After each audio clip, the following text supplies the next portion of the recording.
Hi friends, welcome to Akalyah recipes. இன்னைக்கு நம்ம சேனல்ல டிஃபரண்டான டிஷ் ஒன்னு பார்க்க போறோம். அதுக்கு முன்னாடி நம்ம சேனலுக்கு ஃபர்ஸ்ட் டைம் வந்திருக்கீங்கன்னா மறக்காம Subscribe பண்ணிட்டு bell icon press பண்ணிக்கோங்க. இந்த ரெசிபிக்கு நான் ஒரு சின்ன காலிஃப்ளவர் எடுத்துர்க்கேன். அதை இந்த மாதிரி பீசஸா கட் பண்ணிட்டு சுடுதண்ணில 2 minutes போட்டு எடுத்து வச்சிருக்கேன். அதை ஒரு பவுல்ல இந்த மாதிரி துருவி எடுத்துக்கலாம். இப்படி துருவுறது கஷ்டமா இருக்கு அப்படினா ஒரு மிக்ஸில போட்டு 3 பல்ஸ் மட்டும் விட்டுக்கோங்க. அதுக்கு மேல விட தேவையில்லை. மாவாயிருச்சுனா அப்புறம் தண்ணி ஆயிரும். இந்த டிஷ் சரியா வராது.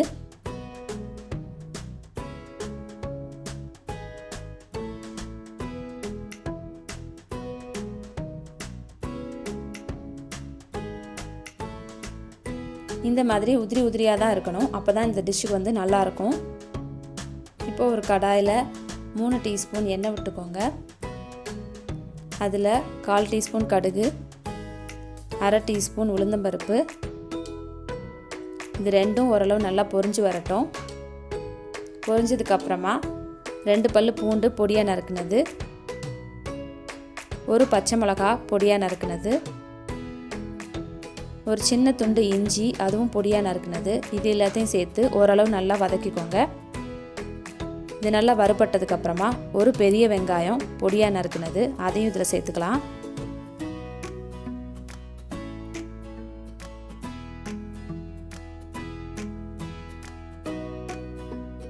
வெங்காயம் ஓரளவு பொன்னிறமா மாறினதுக்கு அப்புறமா ஒரு தக்காளி பொடியா நறுக்குனது அதையும் இதில் சேர்த்துக்கலாம்.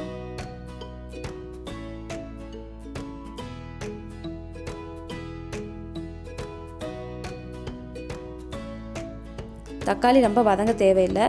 ஓரளவு சாஃப்டானதுக்கு அப்புறம் 1/2 டீஸ்பூன் உப்பு,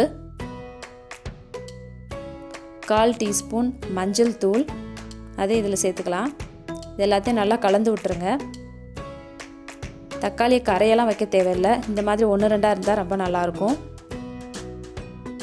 அதனால் கொஞ்சம் சாஃப்டாக வதங்கினதுக்கு அப்புறமா நம்ம துருவி வச்சுருக்க காலிஃப்ளவர் இதில் சேர்த்துக்கலாம். நம்ம காலிஃப்ளவரை ஏன் இப்படி துருவி எடுத்துருக்கோம் அப்படின்னா, குழந்தைங்கள்லாம் வந்து காலிஃப்ளவரில் பூவை மட்டும் சாப்பிட்டுட்டு தண்டை நம்மக்கிட்டே கொடுத்துருவாங்க, சாப்பிட மாட்டாங்க. தண்டில் தான் நிறைய சத்து இருக்குது. ஸோ அவங்கள சாப்பிட வைக்கிறதுக்காக தான் நம்ம இந்த மாதிரி துருவிருக்கோம். இதில் தண்டு இப்படி துருவிட்டோம்னா தண்டு இருக்கதே அவங்களுக்கு தெரியாது. முழுமையான சத்தம் அவங்களுக்கு கிடச்சிரும். இப்போது இதில் 1/2 டீஸ்பூன் கரம் மசாலா சேர்த்துக்கலாம். கரம் மசாலா சேர்த்ததுக்கப்புறம் ஸ்டவ்வை லோ ஃப்ளேம்லேயே வச்சுக்கோங்க. ஒரு 7லேருந்து 8 நிமிஷம் லோ ஃப்ளேம்லேயே நல்லா வதங்கட்டும். இது நல்லா லோ ஃப்ளேமில் வதங்க ரொம்ப டேஸ்ட்டாக இருக்கும்.